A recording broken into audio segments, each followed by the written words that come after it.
What's up, guys? It's your girl, Dedicated Diva, and welcome back to another Work at Home chat. Please make sure you like, share, and subscribe for more videos like this. And let's get straight into it. And don't forget, you can always comment down below. Now, in this Work at Home chat, I'm going to try to keep it short, but I'm going to be talking about training because a lot of people say, well, will I get paid for training? How long is training? And things of that sort. Now, every position is different. Every company is different. Now, if you are a 1099 independent contractor, freelancer, whatever you want to call it, and that company hire you for that position, they don't have to pay you for training. You can get paid for training if that's just something they want to do and they're holding you for a while. Now, that's up to you if you want to take that position or not, but they don't have to pay you for training. But if you're going for a work at home company and you're going to be an employee, they're going to pay you for training.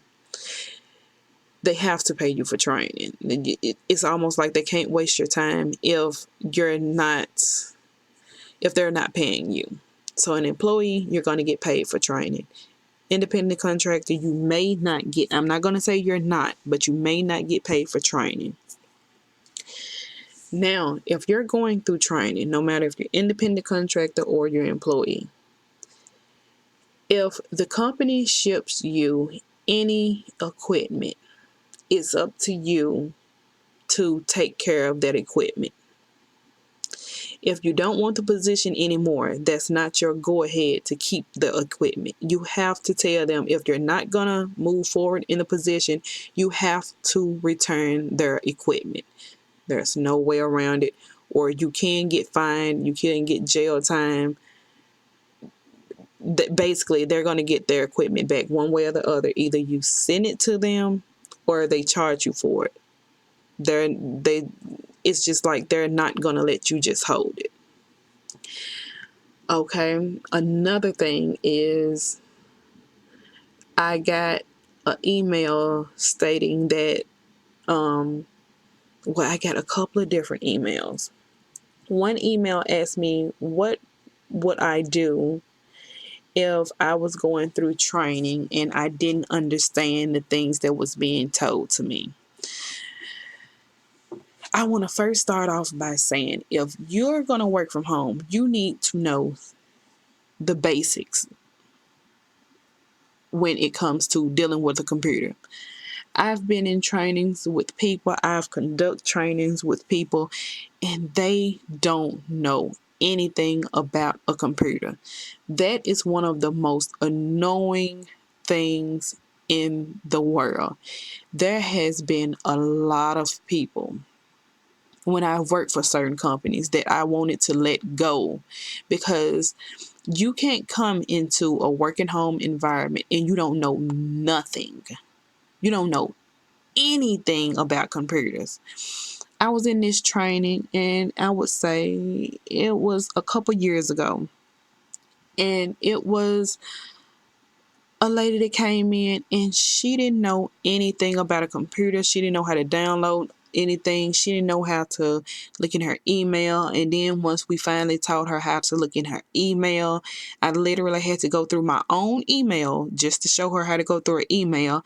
When I did, and we sent her a link to click into to download something or to look into something, she didn't know what to do after she clicked the link, and it was just a mess.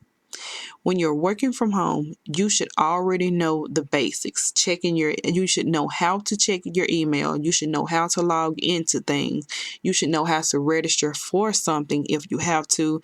You should know how to maneuver things. Copy, paste, you should know the basics. And in a little, I'm going to have a course on just talking about the basics of working from home, because a lot of people think when they work from home that the company has to tell them everything to do.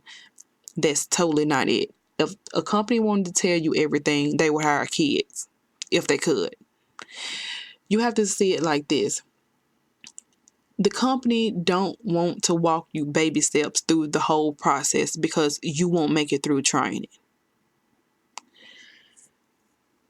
Now, let me see. What is another? what's another email that I've gotten? Oh, what if you don't know something and you feel like training is going fast?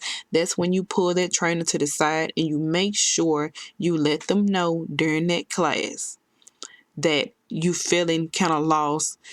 Everything is coming way too fast, because some trainings are 2 weeks, some are 3 weeks, some is a week, some is 2 months, 3 months. If you don't understand, it's important that you let them know. What I like doing is I absorb the information, and when I very start, well, I never really had this problem. I can remember one time when I was kind of rushed through a training when I worked for a company. I was, kind of being rushed just to learn the client. I let them know in a private chat. You let them know in a private chat in whatever training, software that you're going through. And you also send them an email. Emails are your lifesaver. So just say, for instance, if you made it to the end of training and you're going through nesting and something goes wrong, and they be like, well, you got this wrong. And, why didn't you say anything before that you didn't know this? Well, you have that email to let them know that, I did tell so and so and so, and they just never responded to me. That's why emails are so good. But always step up to say that you don't understand something. I like sending things through private chat, but you can send them in the general chat when you're going through like a training environment, and just let them know that you don't understand, because 9 times out of 10, where you may not understand it, someone else may not understand it. Also, when you're going through training, do not be that person. Now, I can understand if you don't get something, but if you're going through training for a company, do not be that person that always want to speak up, to always want their voice to be heard. It's understandable if you don't understand something. But if you understand something and you're just one of those chatty people, oh, that irks me. You have all these people in this training class. Most people are adults that have different things that they have to do. They don't want to hear an interruption every time you get that aha moment, like you want to say something. I know that there are a lot of agents that wish they could tell people that within the different training classes. Do not be that person that feel like you have to speak up all the time if you don't have a problem. I went through one training, and I can't say with what company it was, but it was this woman that felt like she kept having to say something, or she kept wanting to be the one that stands out. Now, if you want to be the person when they say, could I have a volunteer? Be that volunteer that time.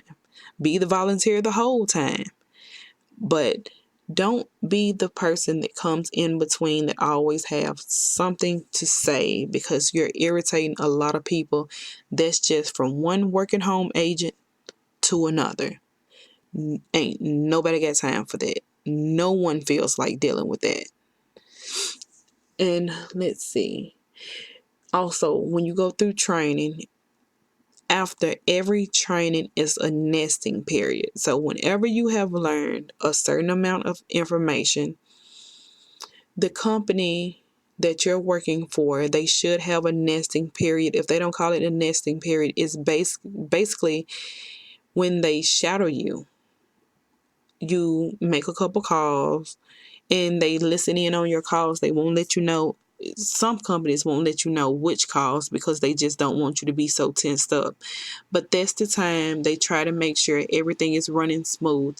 Now, most companies, most work at home companies, won't even listen in on your calls if your metrics and things are right, if you're not holding the customer too long, if you have to make outbound calls, and the calls are not that long, they straight to the point, and you're getting your transfers, or you're getting the job done. They won't even look in on you. But most companies have a nesting period, and that's where after you get all your knowledge, you go through nesting, and once you go through nesting, there's production. Production is when you're actually hired at, and you have a certain schedule that you must follow. Now, a lot of trainings are where, just say your training may be Monday through Friday from 7 a.m. to 3 p.m. But when you get into production after nesting, that's where you actually, you're actually hired, you in there. Your schedule could be from noon to 10. So just make sure you ask your recruiter and you talk to your trainer on what hours, has to be worked. So just don't think that your training hours is going to be the same thing as your nesting hours or your production hours.